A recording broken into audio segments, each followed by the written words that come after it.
All right, all in favor, please say aye. Aye. Okay, announcements and reports. We'll start with the council members. I'm sorry? Mark, we now need to pass the ones that we pulled out. Don't we need to then vote on No, the minutes? the way I asked for the motion was that we would note the abstentions. That's why I asked for the specific. So good. There you go. It's only taken me 3 years, but I figured that one out. All right, announcements, reports, starting up here with the council members. Any announcements or reports for this evening? Okay, I'll just make one quick announcement. I'm a little under the weather, so if I'm a little slower than usual, or if I seem confused, I will catch up. So just give me a break. Anyway, that'll be good. Yes, yeah, I'm not going to breathe during the whole meeting, so don't worry. Okay. Bernie, any staff announcements or reports? Okay. Great. Isaac, do we have anything from you tonight, or you're just, okay. Just want to make sure. Thank you. Next up is public comments for items not on the agenda. If you want to speak about something that's not on the agenda, this would be the time to either come up to the microphone, or if you're on Zoom, to raise your hand. All right, nobody in either place, so we'll close the public comment part of the meeting. Thank you. Now we go to the public hearing on two ordinances. The first one tonight is Ordinance 2023-36, an ordinance by the municipality of Princeton regulating public parking on Witherspoon Street between Nassau Street and Paul Robeson Place / Wigan Street, and amending Chapter 19 of the Code of the Borough of Princeton, New Jersey, 1974. Can we get a motion on that? Thank you, Michelle. David's got the second. Okay, let's start up here with council comments, questions. Michelle. I'd just like to thank Experience Princeton and the business community for creating a forum and getting feedback. I think that's a really good process to have feedback on these types of changes. So I just want to appreciate that. Thank you. Okay. And of course, engineering department, which is always on top of it. Thank you. Just for the sake of the public, Deanna, can you give us the 32-second version of what the several pages are? Yes, I will, Mayor. So within this ordinance, we are amending traffic or parking regulations between Nassau Street and Paul Robeson / Wiggins on Witherspoon Street. With the completion of Witherspoon Street improvements in that area, there were a few different regulations established. North of Spring Street, we had 30-minute parking in place. South of Spring Street, we have, in the morning time before 10 a.m., free 3-minute parking in the service lane during loading times, and then after the loading time ends at 10 a.m., it switched over to free 30-minute parking. Based on feedback from parking operations, parking enforcement, and police, we are amending those regulations in this ordinance by establishing a 90-minute parking time period, paid parking time period in those sections. So between 6 a.m. and 10 a.m., we would continue to have loading zone activities in the service lane between Nassau and Spring Street, but it will solely be loading. We will no longer permit the 3-minute non-commercial vehicle parking. There is parking, 30-minute parking over in the two-lane yard, as well as free 30-minute parking in the garage. So those quick runs in and out of businesses can be accommodated by those parking locations. After the 10 a.m. loading period ends, the parking will change to a 90-minute maximum time limit, and that will be metered parking using a pay station rather than the individual single space meters in the section between Nassau and Spring. North of Spring, it would just be 90-minute parking maximum, and that would be with individual meters. And that's pretty much in a nutshell the the idea of the parking Yeah. ordinance. Thank you for that summary. I'm sorry, Michelle. Thank you. Thank you for that, Deanna. I just wanted to make a couple of comments. One is that going to 90 minutes, I think, was a really great idea. I wish it was mine, but it wasn't. So thank you for traffic safety. Thank you, Mia. 90 minutes being that it gives you 15 minutes to get to your 1-hour appointment and then another 15 minutes to get back. So, we floated that with businesses and they really liked it. It was a really nice compromise. 30 minutes was always too quick. So I think 90 minutes is great. I never even thought we could do that, so I thought it was a great idea. The other thing I just want to encourage people, once we go, the idea is having kiosks now so that aesthetically it would look really nice in keeping in that lovely area that we put the pavers. But I really want to encourage people to try and use Park Princeton app, which is so convenient, so easy to use, and you don't have to walk down to the kiosk. So I just wanted to mention those couple of things. And the other thing is that I know from the businesses, they are really going to work hard with the garbage and other delivery to come early, and they totally agree that it's just really been a lot of traffic nightmares with the congestion between the trucks and the passengers. So hopefully this will really alleviate a lot of problems. So thank you. Thank you, Michelle. David? Yeah, and I just wanted to underscore, I think the importance for me of getting rid of the 3-minute free parking. I think I can count on the fingers of one hand the number of times that I've driven down Witherspoon Street and have not gotten stuck behind a garbage truck or a delivery truck parked in the travel lane because there was no space in the loading zone. And so it's really, this is a critically important improvement, not just for those delivery vehicles and for the businesses, but also for residents who have been going through the same frustrations I have. Thank you. Eve? Just real quick, I wasn't going to say anything about this, but I just want to say, we tried something, it didn't work. Okay, but, I think that I don't want people to feel discouraged about trying new things or trying a new approach. And, but, we need to evaluate, as we did here, and realize it wasn't working and move on to another alternative. So that's what it's all about, is if it works, that's great. If not, let's move on to the next option, so. Thank you. Any other council comments? Leighton? Yeah, thanks, Mayor. Just one thing. Now we as Eve said, we realized we had not gotten it exactly right, and we moved to make it right.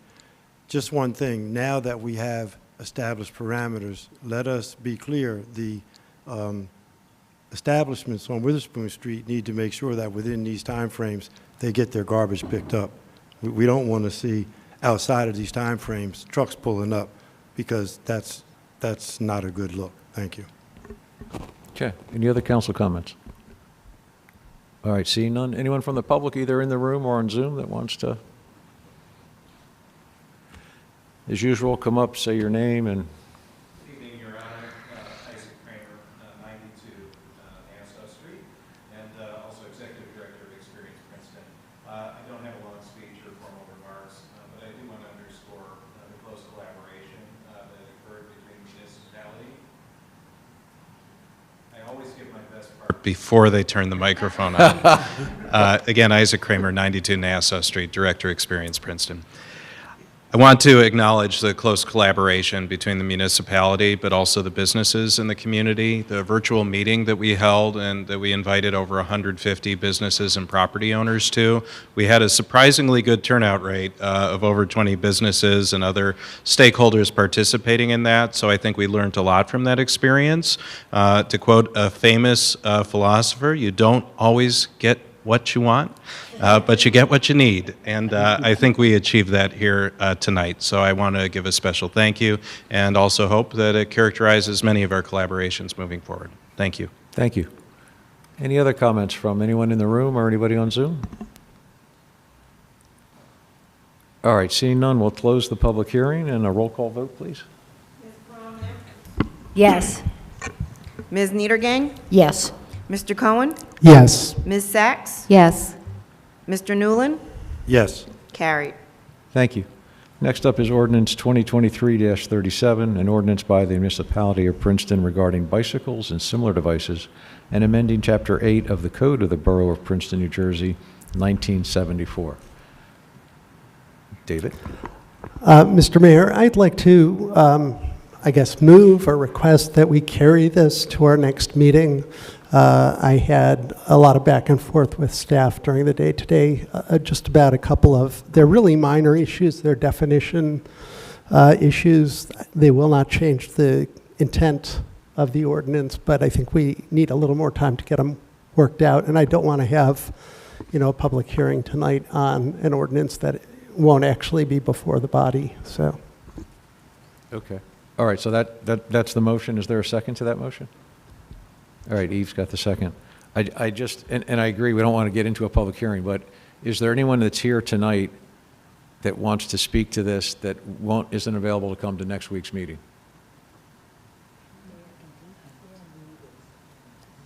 Okay, yeah, yeah, I usually do is there anyone online that's listening in that cannot come back for next week's meeting? So if we carry this over, I just want to make sure everybody that was hoping to talk to this tonight was able to join us again next week.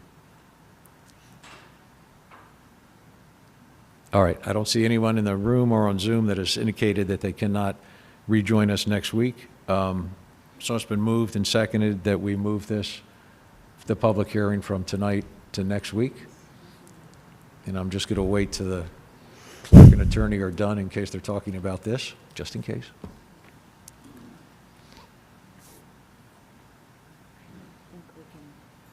Well, I'm going to find out.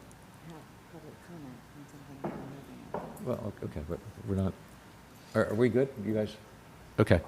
All right, so we'll do a roll call vote on moving this to next week. Ms. Peron-Lambros? Yes. Ms. Niedergang? Yes. Mr. Cohen? Yes. Ms. Sacks? Yes. Mr. Newland? Yes. Carried. Thank you. Now we're moving to resolutions. 23-380, resolution of the mayor and council of Princeton to condemn and combat Islamophobia. We know we have a 6-page resolution in the package. And I see a member of, you just go ahead and introduce yourself and who you're representing. Come up? Okay. Oh, I'm sorry. 1 second. No, stay there. Don't move. I told you that I'm a little off tonight. So we just have to move the resolution, then we can have comment. My bad. Michelle's going to move it. Eve's got the second. Is there public comment? Thank you, Mayor and Council. My name is Nick DiDemizio. I'm a commissioner on the Civil Rights Commission, and I'm here to present this resolution on behalf of the commission this evening. Before I speak about tonight's resolution, I would like to express our gratitude for Council for the unanimous passage of the anti-Semitism resolution that was added to the agenda earlier this year on January 23rd. At the time, the Civil Rights Commission wrote the resolution condemning and combating anti-Semitism with hopes that it would be a blueprint for additional resolutions that would address marginalized groups in our community. Shortly after passing the first resolution, the Civil Rights Commission began working on a second resolution to address the rising concern of Islamophobia in our community. We also acknowledge the overlap with global events, and we know there is high sensitivity with the timing of passing this resolution. We would like to emphasize that our resolution condemning Islamophobia is a standalone commitment to creating a community that rejects hatred in all its forms and does not take any position on current foreign affairs, just as the resolution condemning anti-Semitism did. The Civil Rights Commission voted at our last meeting to support Council's statement, acknowledging and sharing the grief and trauma of our community in the wake of the horrific Hamas attack on and kidnapping of civilians in Israel, the outbreak of war that has ensued as a result. The Civil Rights Commission is also heartbroken about what has happened, what is yet to come, and the countless innocent civilians, Israelis, Palestinians, and others who will be harmed by further violence. We also stand in solidarity with the many local residents who are suffering due to the latest deadly escalation of this conflict. We mourn with those who have lost family and friends, and we plead for the speedy return of the hostages. We reaffirm our unwavering commitment to stand against anti-Semitism and Islamophobia. We urge members of our community to treat each other with respect and care and to be mindful that many are experiencing trauma at this time. We want to reassure the community that the Princeton Police Department is in daily close contact with our faith communities and educational institutions to ensure the safety of all Princetonians. I'd like to now return to tonight's resolution. Islamophobia, like any form of discrimination, has no place in Princeton. We believe that passing this resolution will send a message that Princeton is committed to fostering an environment where everyone, regardless of their religion or faith, feels safe in their everyday life. We also hope that people know that reporting instances of discrimination or bias crimes to the police is of paramount importance. No matter how small you think the incident is, report it. The more that Princeton police know, the better they can educate, inform, and protect everyone in the area. As we move forward with this resolution, the Civil Rights Commission aims to follow our enabling ordinance to engage with the community and encourage dialogue and understanding. In closing, we appreciate that both resolutions have been put on Council's agenda this year. The timing could not have been more critical. I also want to thank the commissioners who worked so tirelessly on both resolutions, each almost taking a year to create.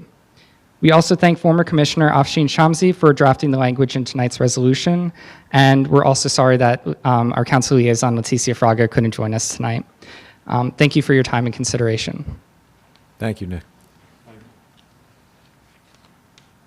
Thank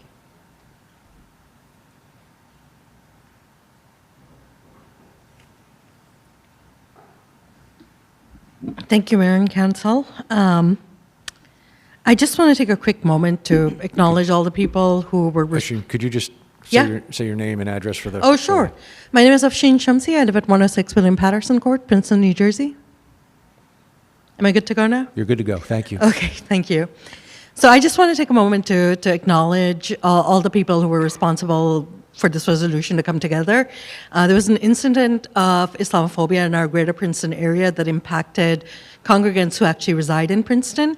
And I want to thank the Civil Rights Commission, namely Nick and Sherrod, for reaching out to me to ask us how should we respond to this incident of hate against Muslims that happened, that affected Princeton residents. That's how the idea for the resolution was actually initiated, and we've been working on it all year long. The resolution was actually a collaborative effort. I co-authored it with my co-author, Sami Shaban, who is on the Board of Education in Franklin Township. And then also, we had help from MGAGE's policy director, Iman Awad, from ISPU, the Institute of Social Policy and Understanding, who provided statistics and data on helping us understand just how pervasive discrimination is. I want to thank Nick and the Civil Rights Commission for being great allies in this effort, and lastly, my community, who's been so willing to help and offer input. So with that, I'm just going to share some brief remarks. So thank you for this opportunity, and thank you for taking the step to bring this resolution and condemn hate in all its ugly forms. Assalamu alaikum is the traditional Muslim greeting, which means peace. Muslims believe the Quran, our holy book, is the divine word of God as revealed to the Prophet Muhammad through the angel Jibril or Gabriel. One of my favorite verses in the Quran is in chapter 49, where God states, "We made you into nations and tribes so that you may get to know one another." In the true spirit of Islam, I strive every day to get to know those around me, and in that spirit, I invite you today to get to know more about me as a Muslim and about my people, the Muslim American community, and our struggles with Islamophobia in the post-9/11 era. For everyone who has read the resolution, you know that the research shows that Islamophobia is pervasive, systemic, and is a threat to all, with my people experiencing anti-Muslim discrimination and hate in all aspects of our lives, including at school, work, when interacting with banks, on social media, when traveling at airports, at houses of worship, when voting, when seeking healthcare, and when interacting with law enforcement. Our children are not immune. Nearly half of Muslim families with school-age children have at least one child who has experienced religious-based bullying. Muslim children report that their classmates and sometimes even their friends will call them terrorists, in some instances as a joke. Alarmingly, 20% of Muslim families report that bullying happens nearly every day. 4 in 10 Muslim families with a child that has experienced bullying say that the bully was a teacher or a school official at school. and roughly 1 in 5 say that the bully was a teacher or school official online. These findings shed light on cyberbullying as a major issue that Muslim families face and experience. My people are the most ethnically diverse faith group in the country, with a plurality that is 28% identifying as Black or African Americans. Muslims who are Black experience the same systemic racism that all of Black Americans face in their day-to-day lives, in addition to the religious discrimination faced by many Americans who are Muslim. In addition, data shows that my people are among the most likely of all minority groups to be victimized by incidents of hate, and such incidents are increasing at an alarming rate. Attacks on persons who are Muslim or perceived to be Muslim have grown significantly since September 11, 2001. According to the Council on American and Islamic Relations, a civil rights group, from 2014 to 2019, there were over 10,000 anti-Muslim bias incidents, which included over 1,000 anti-Muslim hate crimes. Muslim civil rights organizations, including those in New Jersey, are also reporting an exponential increase in hate crimes and bias incidents against Muslims in the aftermath of October 7th. I ask you to pause and take a moment to reflect on what it must be like for a Muslim child growing up in America to have so much hate directed at them so that even their friends, and let me repeat that, their friends call them a terrorist.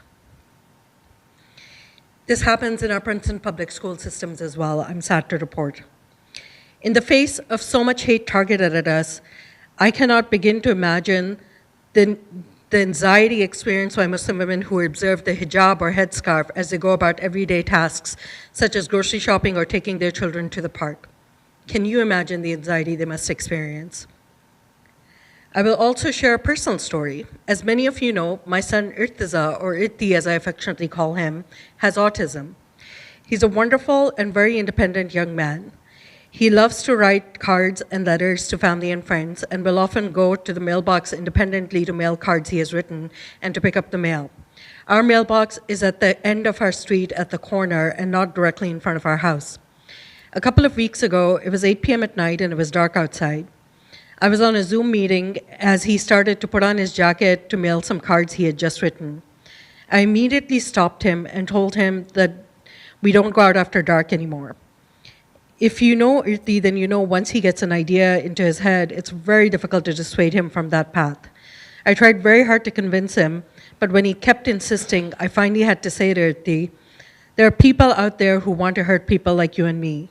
We do not go out after dark anymore. We will mail the letters tomorrow morning. He finally agreed, and after my meeting, I went upstairs to check on him and found him writing a letter to the Princeton Police Department asking them to keep us safe. I know that other communities of color have to have conversations about the very real dangers of the world with their children at much younger ages, but I'm truly grieved that I had to have this conversation with my son and was forced to share with him the very scary times that we're living in right now as Muslim Americans. This is not the first time the Muslim American community and I personally have felt this very real fear. My faith tradition, Islam, has always taught me to speak up for justice, to condemn hate, and to value our shared humanity. For this reason, I've spent most of my career, almost my entire career, working for causes that advance social justice. In the post-9/11 era, I chose to work for a Muslim civil rights organization, and as a spokesperson for the organization, I became a target of hate groups. I got hate emails and even threatening messages. I hope that our community would never have to face what it did in the post-9/11 ever again. And so I'm deeply grieved that the Muslim American community has now had to live through periods of deep hate and trauma 3 times over the last 2 decades. First through the post-9/11 era, then through the Trump era, and now in the aftermath of October 7th. What has made this horrific situation much worse has been the Islamophobic rhetoric of our leaders, which caused a loving landlord who had built a tree house for a 6-year-old tenant, but was so radicalized by what he was hearing from our leaders and on the media that he brutally attacked and murdered Wadea al-Fayumi in Illinois. Weeks later, 3 Palestinian Muslim students, Yasin Ali Ahmed, Kenan Abdulhamid, and Hisham Awar Thani, were shot in Vermont. The Muslim community is reeling in the aftermath of these tragedies and is in a great deal of pain as we relive the trauma of the last 2 decades yet once again.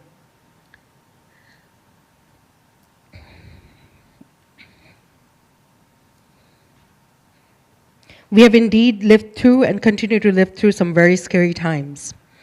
I began today by sharing one of my favorite verses from the Quran, and I will close by sharing a hadith or a saying of our beloved Prophet Muhammad. Muslims are mandated by God to follow the Quran and the Sunnah or traditions of the Prophet. Prophet Muhammad, peace be upon him, said, "Whoever among you sees evil, let him change it with his hand. If he cannot do so, then with his tongue. If he cannot do so, then with his heart, which is the weakest level of faith." It is this saying of our Prophet that always compels me to speak out against injustice, and I know that all of our faiths and value systems call on us to act in the face of injustice. And so today, in honor of our shared tradition, I ask you to act against this rising tide of Islamophobia by voting yes for this resolution to condemn and combat Islamophobia. Will you join me and my people in speaking up against hate, against injustice, against Islamophobia? Thank you. Thanks, Shashim. Okay. Any council comments, questions? Oh, you? Thank you, Afshin, for that very powerful statement. And I was so sorry to hear your story about Urti and how you felt compelled to protect him in that way. And thank you, Nick, also for your eloquence, and to all the members of the CRC who I know have worked on it, who are here in support, some online, some in the room. So your work is very appreciated. Okay. Oh, Leighton. I just want to thank you for the statement and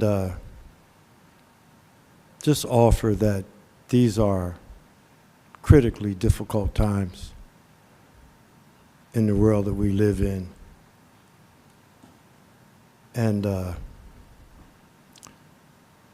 my hope is that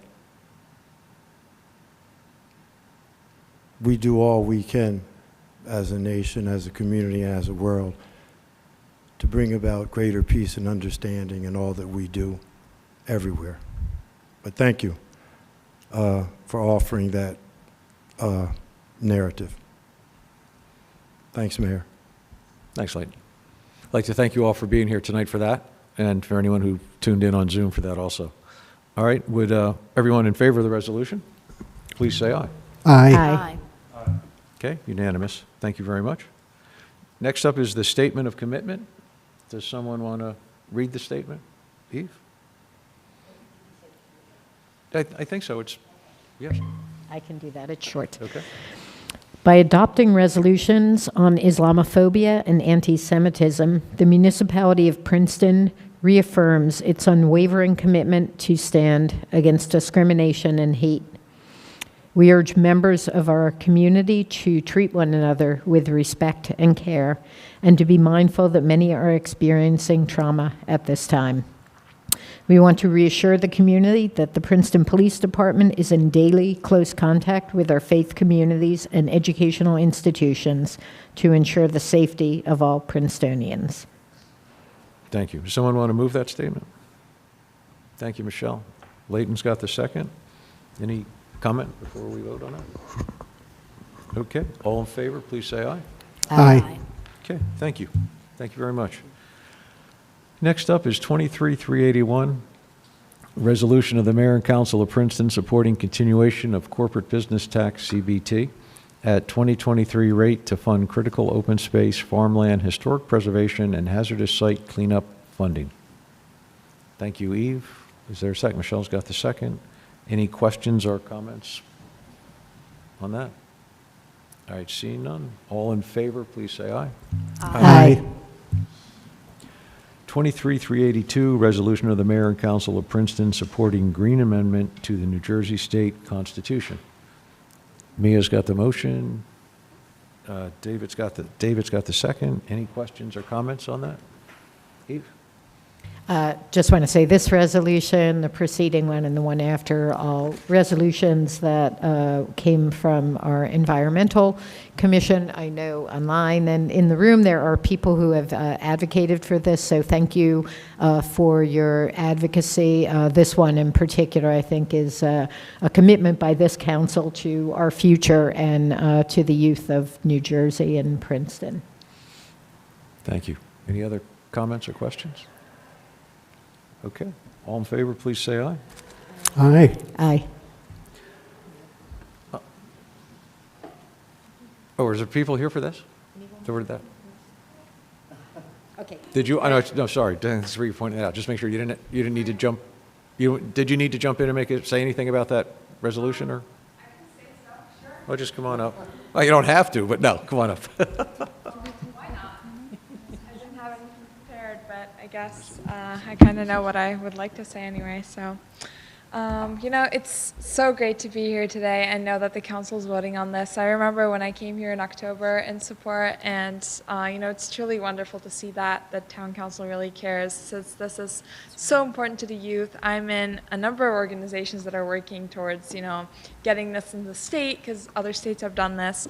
In Princeton High, we have a bunch of environmentally related clubs. My club personally works on these kinds of issues like legislative aspects, and I'm in the New Jersey Student Sustainability Coalition, which also has a team entirely dedicated to this.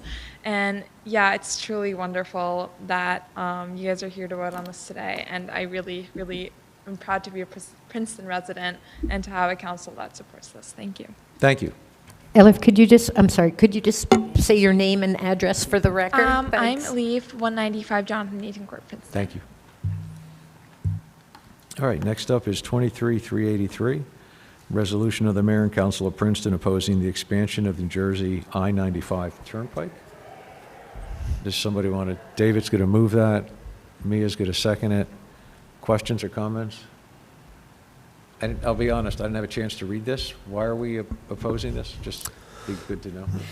So the state has proposed putting, I think it's, I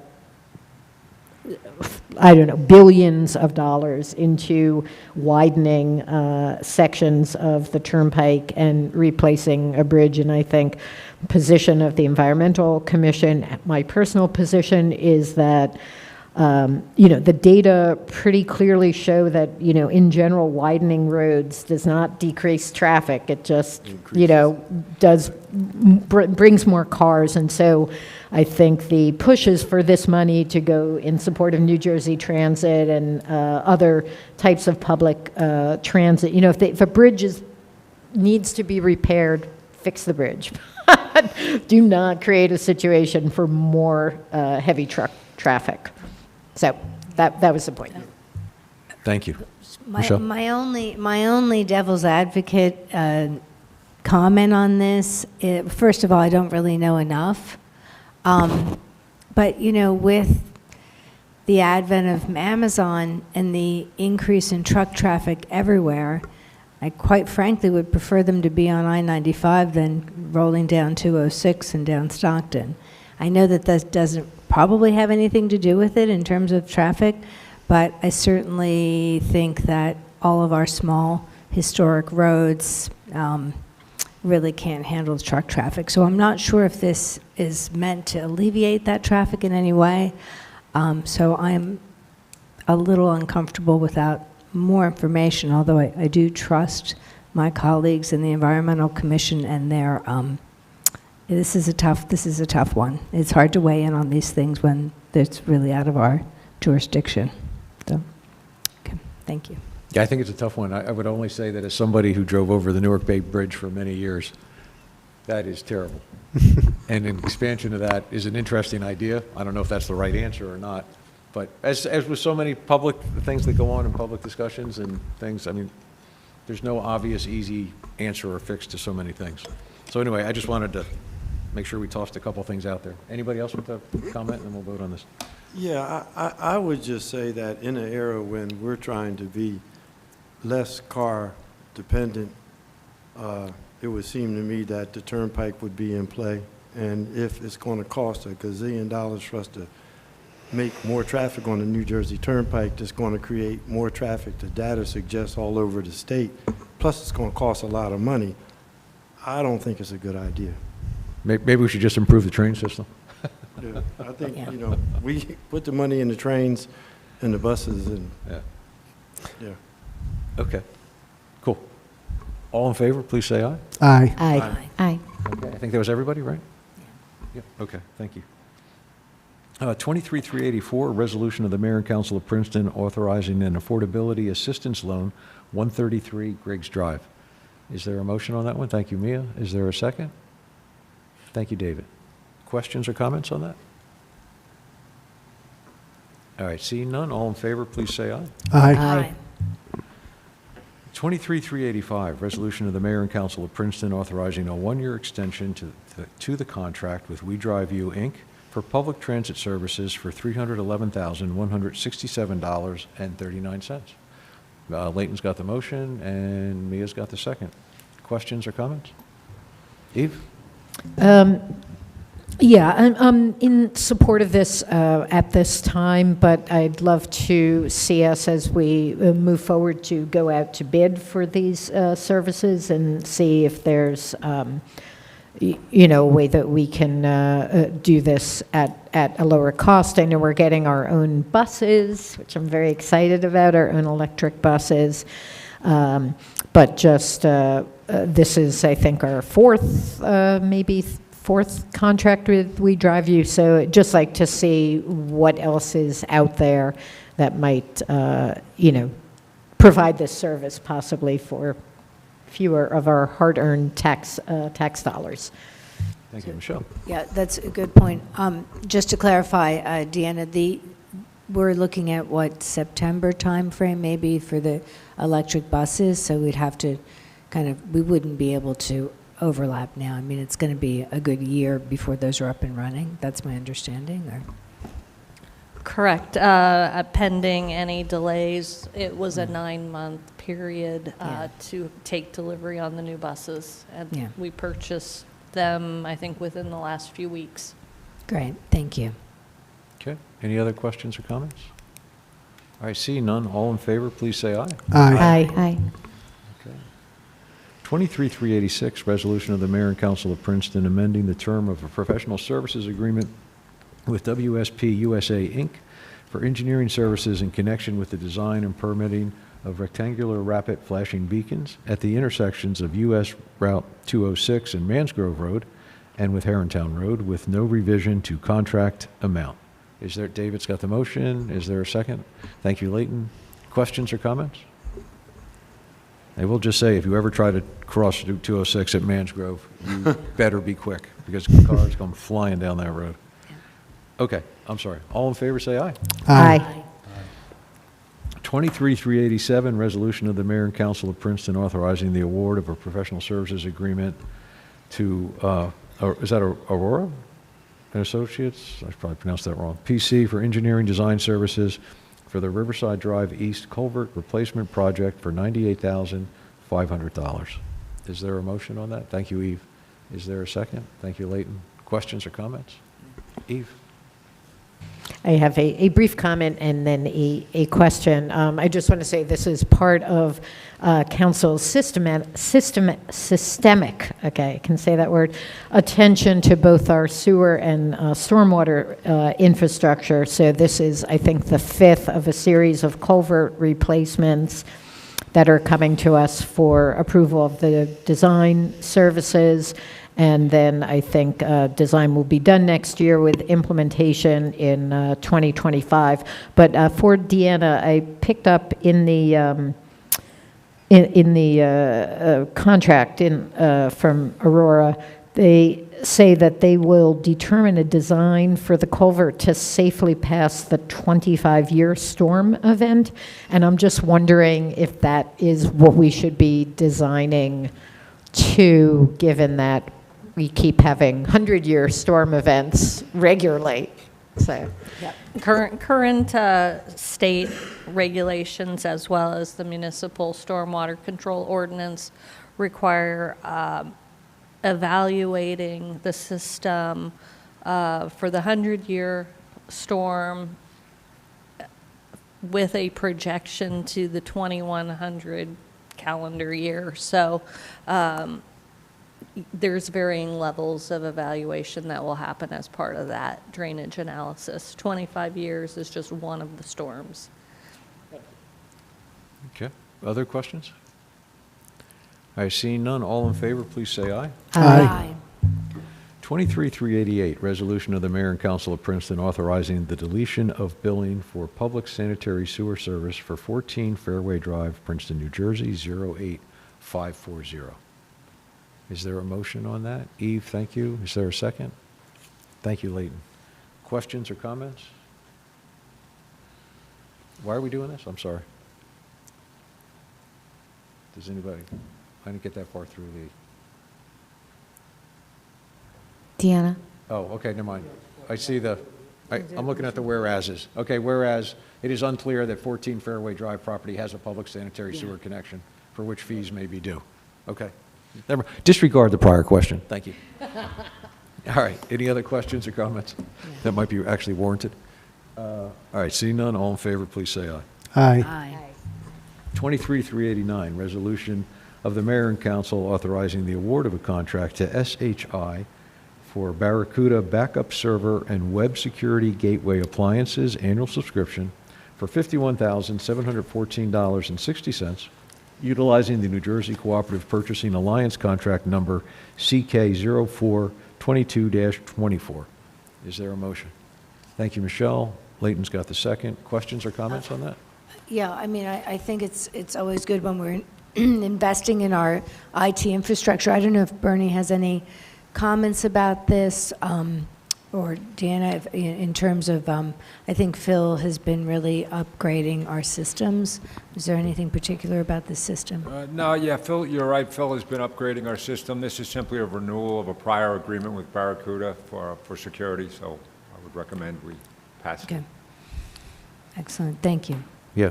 Yeah, no, just to back up what Michelle said, and in agreement with that, is that I think Phil actually led us to doing this agreement with Barracuda originally as a big improvement, as you just stated, over what we had prior to And that. enormous cost savings for identifying services that we're no longer using and getting rid of them. And I wish he Yeah. could do that for me at home. Yeah. Yes, that's Finer excellent. detail. Yep.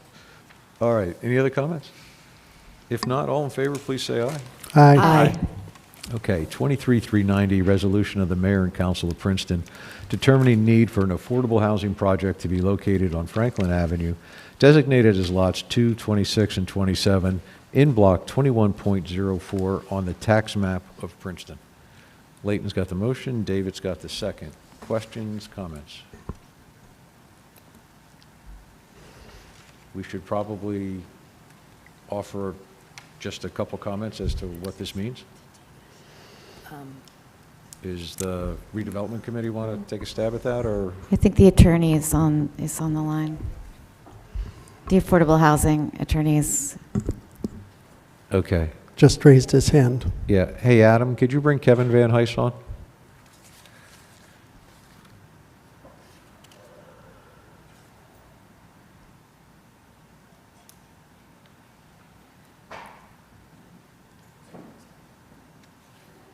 All right, stand by. We're bringing the attorney on.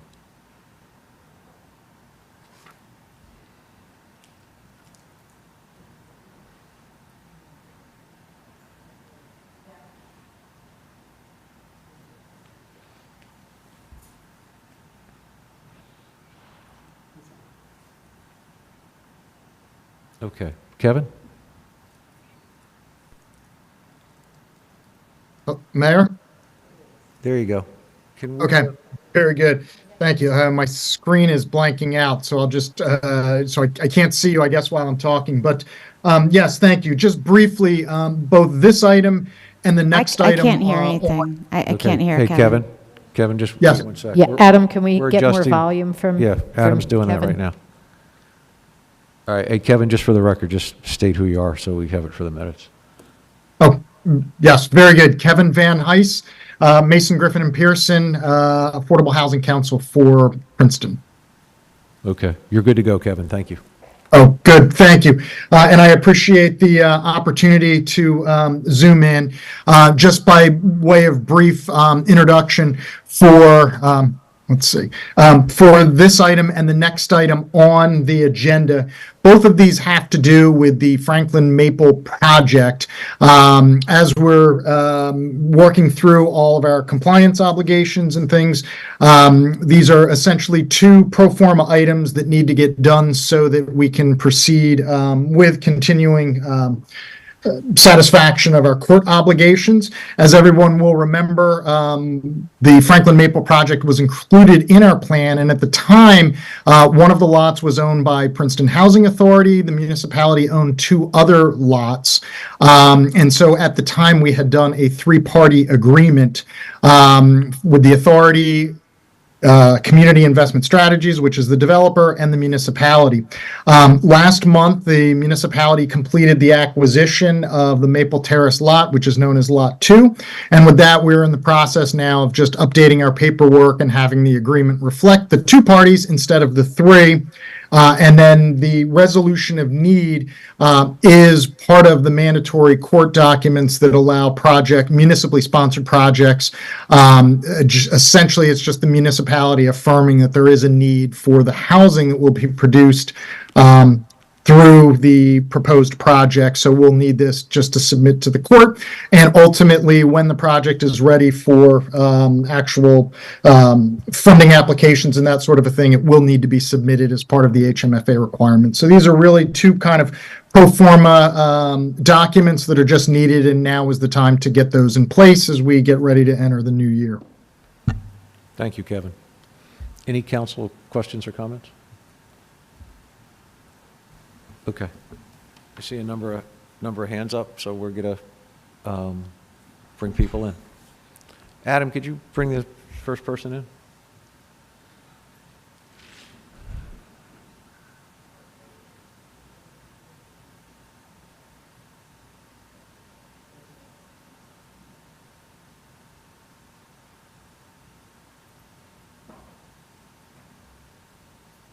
And just for everybody, as you come in on Zoom, if you would state your name and your address, and there's a 3-minute limit. Thank you. Okay. Jean? Thank you. Jean Durbin, Mount Lucas Road, Princeton. Thanks for the opportunity to speak. And good news that we're honoring our affordable housing obligations. I read the resolution and I had a couple questions, please. I see that it's 160 units, 80 affordable and 80 targeted for workforce housing. I was wondering what workforce housing means and how it will be enforced or managed to ensure that it, does what it's intended to do. I saw there was a 10-year timeline for the project to be built with assistance from the developer after 5 years seeking court extensions if it hasn't happened yet. So what if that fails? Will there be any repercussions to the taxpayers? And also, how will the pilot monies be directed and for what purpose? Thank you. Thanks, Jean. Do we still have Kevin on? Adam, is Kevin still there?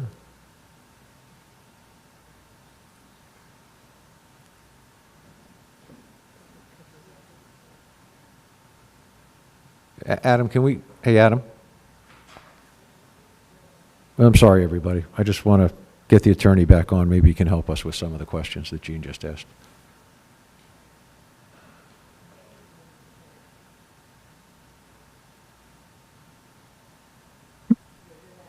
Mayor, can you hear me now? Yeah, sorry, Kevin. Go ahead. Very good. Yes, I'm happy to answer those questions if you'd prefer. The agreement does provide for the 160 units, which are 80 affordable, 80 workforce housing. That's essentially the mixed income type of housing. This is a kind of a special product type that will allow both the affordable housing compliance units and also that what we've kind of commonly called as like the missing middle. So they will not essentially fulfill color credit, but what the market rate units allow to advance to very important goals. One is to help with the funding assistance for the project, which reduces the municipal contributions that would be required for the project, and also allows Princeton to provide housing for essentially what we've commonly, looked at as, the teachers and the police officers that may make more than the affordable housing income restricted units, but are still not able to actually, get into the other market rate apartment units that are around. The agreement does provide for an extended time frame. We are not anticipating that it will need that at all. There are upcoming funding rounds in the upcoming year. But the agreement does provide, in case there are any unforeseen delays or anything like that, Kevin, but I'm average. sorry, I don't think that was Jean's question. That was one of It was was that Jean's That was question? one of them. Okay. Yes. So essentially there were three questions. One had to do with the number of units. The second one had to do with a provision in there for a 10-year timeline to be built, but we are not anticipating that it would take that at all. And that would, frankly, essentially we would have to go back for court approval for that anyway. And then the last was how would the pilots be directed? As of now, the 6.28% pilot, which is provided for in the agreement, is an HMFA requirement, and that will essentially go to the municipality for providing for the funds and municipal services associated with this project. But that is essentially non-discretionary because that's an HMFA requirement for municipally sponsored projects. Kevin, thank you. Let me just ask you one follow-up on that, just to be clear on the units that aren't part of the affordable units. But is there going to be a process similar to the affordable unit process to determine that people meet or within that missing middle type of range, or how are we? Do we have an idea yet how we're going to do that? I'm not sure exactly how that will be administered. There will be essentially an application process, and that will all be coordinated by Community Investment Strategies, or CIS, and this is what they do. This is what they specialize in. Yeah. Thank you. I appreciate that. Kevin, if you could just hang on. Adam, let's make sure we keep Adam, let's make sure we keep Kevin as a panelist there, so in case we need his help with other questions. Adam, could you then bring the next person that had their hand up, please?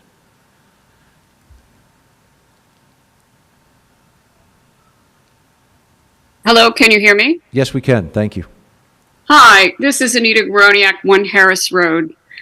I just wanted to say that I'm disappointed and disheartened that there's been no communication with this neighborhood, the neighborhood around the Franklin lot, since I believe it was 2010, even though there's been a series of meetings about design and a committee was formed to receive input. There is not even a friendly communication about this step to those of us who you are aware are living close to the lot and are very much impacted and actively involved. The meetings in the past were probably in response to a petition that we circulated. It had hundreds of signatures on it, supporting affordable housing, but asking for a decrease in density. There's been nothing but silence since then. So what is this neighborhood, chopped liver? That's my comment. Thank you, Anita. Adam, can we bring in the next person that had their hand up, please?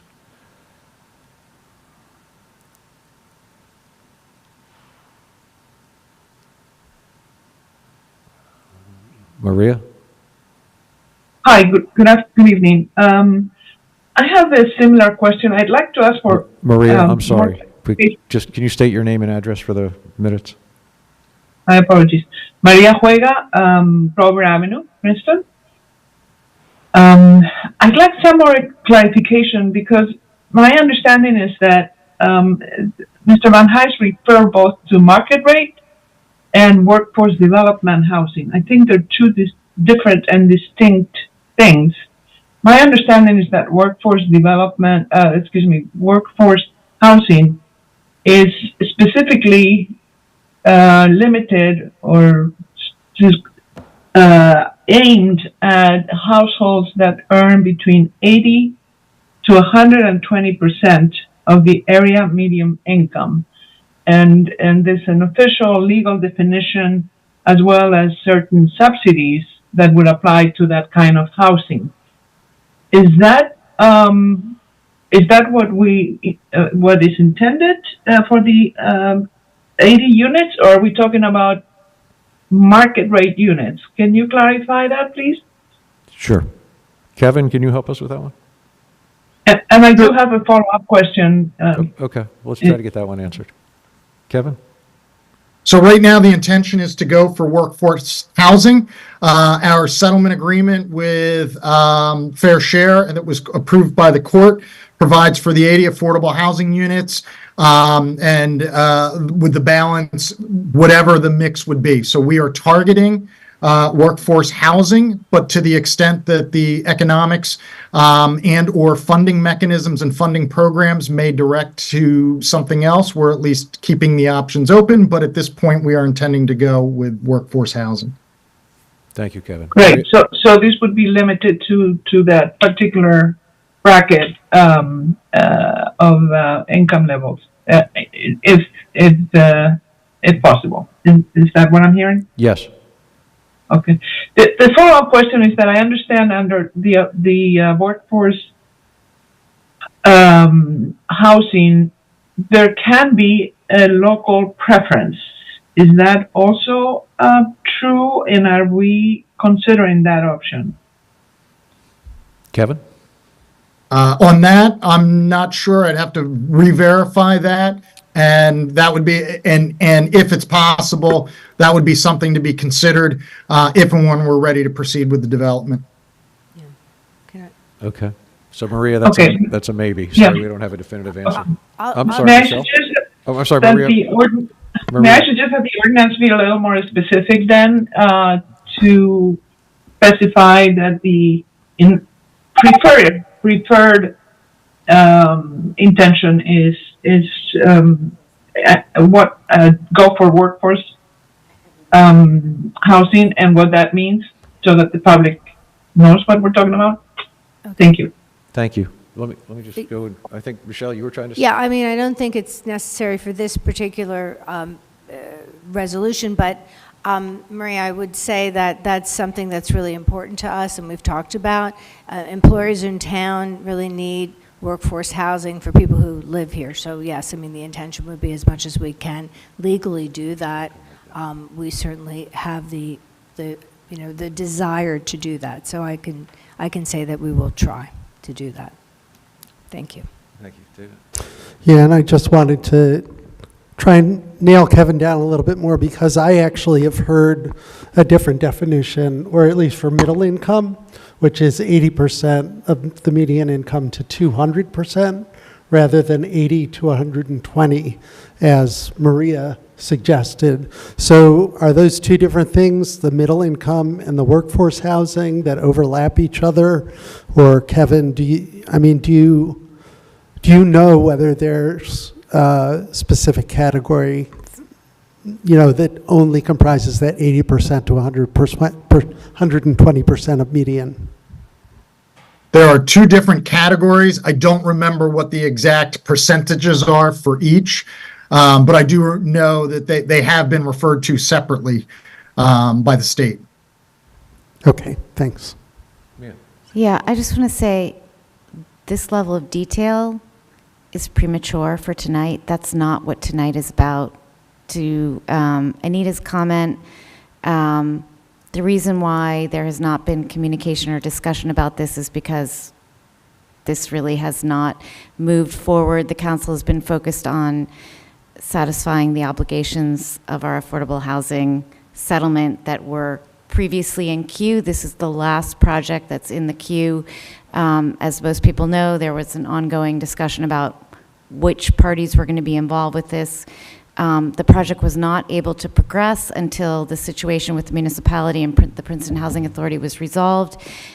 Just recently, as the attorney mentioned, we completed the purchase of the additional site in order for this project to progress. This statement that what we are voting on tonight is several years overdue to the court. The fact that we haven't already, as a town, experienced penalties as as a result of the delay in this is simply because of the unfolding situation, the fluidity in the situation with the Housing Authority. Really, tonight is just about the municipality indicating that we are committing these financial resources and that we acknowledge that this is our obligation, that it's part of our settlement, and this is something that's due to the court. I think I actually did not realize that this was on the agenda for tonight until it came out in the agenda packet, which is unfortunate, but that's sometimes how things go with legal processes. I hope that we will have greater communication with the neighborhood going forward, that we'll have more advance notice from our attorneys and other parties that are involved with this court process, but tonight, in terms of this level of detail about it should really, the individual who should be answering these questions about the project is the developer, who is not part of this, because tonight is really about the council just providing what we need to the court. So I just want to make that clear. There will be but for sure, this project is now moving forward to be front and center, and there will be communication with the neighborhood. Thank you, Mia. Dave? I just answered my own question. I found on HMFA's website that 80 to 120%, as Maria indicated, is defined as workforce housing. Okay, thank you. Okay. Adam, the magic person in the back technology room, could you bring in the next person?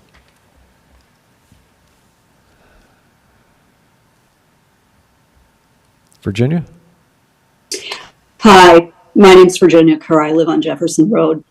I have a lot of questions about this, which I just found out about a couple of hours ago.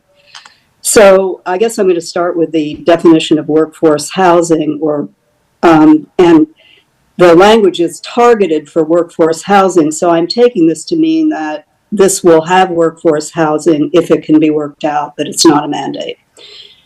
And my question is, am I right about that? My second question is about the municipal contribution, which is, at one point it says the municipality is going to contribute $500,000, but we're also selling the land for $3 million. And as I understand, the land was appraised at $8 million. So wouldn't it also be correct to see the municipal contribution as $5 million, an additional $5 million? And there are also additional waivers. I'm not sure. I think Jean asked a question about the pilot. Will there be a pilot?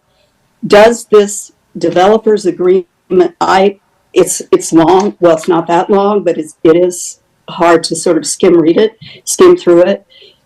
Is there going to be a pilot? And if so, what is the pilot? And finally, just because I don't have enough time, I'm concerned about the amount of I'm concerned about Maple Terrace and Franklin Terrace and the people who are living there now, because that is public housing.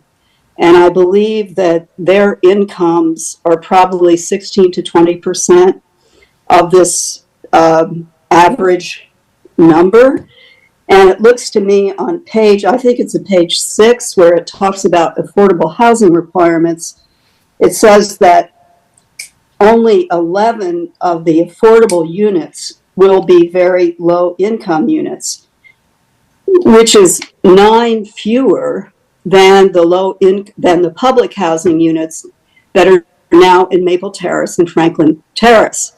So, I mean, I really don't think that we should be reducing the number of very low income units. And I also have a question about the definition and whether or not the numbers or the percentages here are going to create rents that are affordable to people in the current Maple Terrace and Franklin Terrace.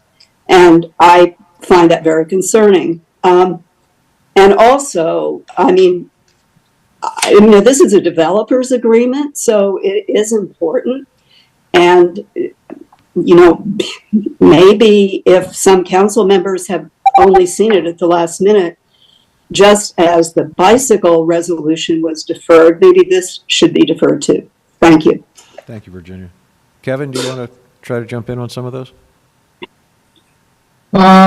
Sure. Again, well, on the whether it's workforce and at that point, that's our goal, but we'll see how that works out as the project develops. The municipal contributions, as council is well aware, for whatever reason, municipal contributions counted by HMFA when they're looking at tax credits and the other programs are essentially on the municipality's cash contributions. So whether we donate the land or have financing arrangements that are alternative and that do actually in reality result in municipal subsidies for the project, for purposes of the developers agreement and HMFA financing, it's essentially, it doesn't matter because what the HMFA is evaluating is essentially the cash aspects of it. So whether or not it goes in for higher contributions, the agreement is essentially setting forth what's going to help and assist with any HMFA funding applications. The pilot questions were covered with Ms. Durbin's questions. As far as the very low income units, the agreement and frankly our settlement agreement calls for compliance with the affordable housing requirements. And so those percentages are in line with COA's requirements. If there are opportunities to expand those opportunities, certainly we can speak with CIS as this progresses, but recognize that in order to financially underwrite the project and ensure that sufficient rents are able to support the debt service that goes along with it. Kevin, I'm sorry. Virginia has not understood. There's nobody still remaining on the site. She's thinking about the residents who were living there as part of the Princeton Housing Authority, who've been relocated to other Princeton Housing Authority units. So they are no longer on the site. Virginia has misunderstood that. Virginia, just so you know. Perfect. And the Housing Authority covers a whole class of housing that is beneath the lowest category that COA covers. And so in Princeton, the Housing Authority covers those individuals who are not part of the state framework, which is a category that's above that. So let me just jump in. On the pilot, Kevin, if I remember correctly, it's a maximum of not greater than 6.28% of the project revenues. And the cost, which Virginia asked about, I think we talk about $500,000 in the agreement. And then we could also, if we want to, say that the actual cost includes the cost to us to buy the property from Princeton Housing Authority. So I think those answer Virginia's questions. And I think, sorry, when Virginia says, is there a pilot, she's thinking about a pilot in the context of an inclusionary project where you negotiate a pilot. This is not a negotiated pilot. This is a pilot that is mandatory for the municipality to accept as what this entity will pay, which is lower than ad valorem taxes, and which we take a hit. It's less than we provide in terms of municipal services. It's not something that we negotiate. It's statutory, and it's not a voluntary contribution, nor is it a pilot that is the sort of pilot that we would negotiate as part of an inclusionary housing. So, thank you. Okay, Adam, could you bring in the next person?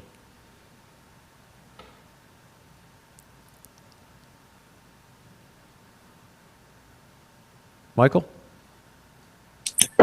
Hey, you hear me? Yes, sir. Okay. I really don't want to get into the Michael, I'm weeds, sorry, but we need you to state your name and street you live on, just for that. Of course. Michael Floyd, Harris Road. Don't want to get into the weeds much more. I would be more comfortable. I understand you need to pass the resolution and submit it to the court, to the judge. And have a agreement attached, but could it be in draft form? As presented, it's presented like it's final form, and I do have some questions about that specifically. people have covered the workforce. That's just one thing. Is it possible that this wouldn't be final form? Kevin, can you jump in and help us with that one? If it wasn't going to be final form, we wouldn't have it on the agenda, is the simple answer. Yeah, I mean, it's on here because we're going to work on finalizing this. That's why it's on. Okay, I wish that workforce, which is the only term in there, there's no more missing. Middle was a defined term. As people have said, as recently as October, specifically, HMFA has started a new workforce housing grant program or soft grant program, and it is defined at the 80 to 120. I noticed there's no process detailed regarding how the developer will work with the municipality, whereas before, when there was the subcommittee, Franklin Task Force, and then afterwards, the public was given a process that you were going to work through, basically a design process, taking what came out of the subcommittee and then dealing with an architect. Is none of that applicable anymore? Either Kevin or the redevelopment committee? I'm here. That's really going to be a question for the redevelopment committee and the developer as we move forward with the project. Essentially, as Ms. Sachs had indicated before, this is essentially just lining up and updating the agreements and our obligations in light of the fact that the authority is no longer a party to this transaction. Well, yeah, regardless of the authority, you had the task force recommendations is what I was saying. I would hope that would be in the developer's agreement. Some consideration will be given to that and to the neighbors. But if it's not going to be that way, so be it. I think it should be. And lastly, you did put it will be 160 units. I take it will no longer be up to 160.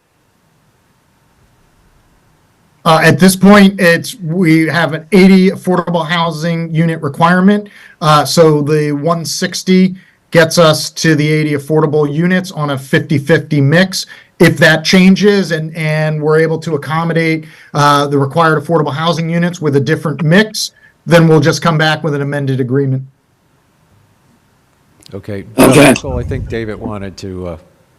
Yeah, I just really quickly wanted to say, Michael, that my understanding or my recollection of the purpose of the task force was to come up with the design guidelines, which we did do.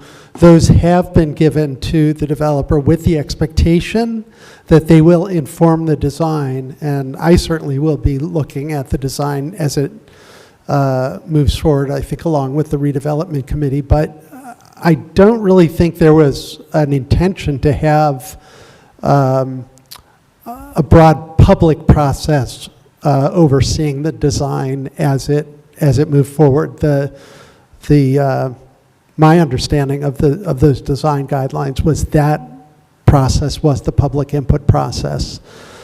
And then in terms of the number of units, what we've understood all along is that the fewer units we have on the site supporting the 80 affordable units, the more the cost would be to the municipality and the taxpayers. So again, through that task force design guideline process, there was not a conclusion that sort of said that it should be fewer than the 160 units, and we can always look at it as we go forward, but we have concerns about the added cost to the taxpayers if we do that.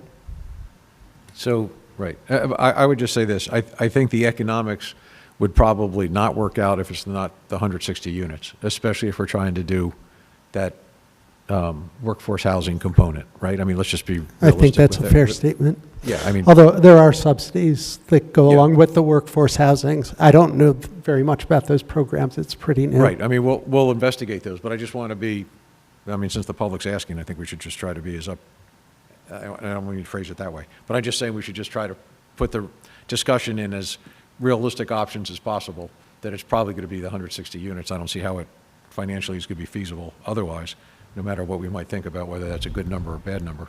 But let me just ask a question on the final design. Are we saying that CSI has the final design and we have no input, that we're not going to know what the final design is? Or I'm not sure what you just said, so I'm asking again. Yeah, we have input, but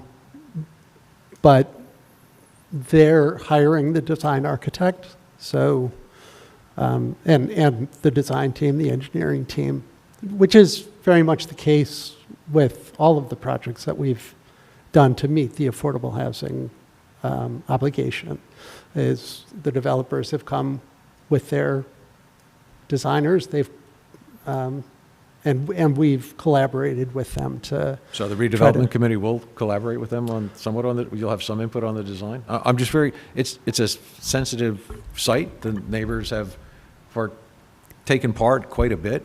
So I just want to make sure that all the past comments and concerns aren't suddenly.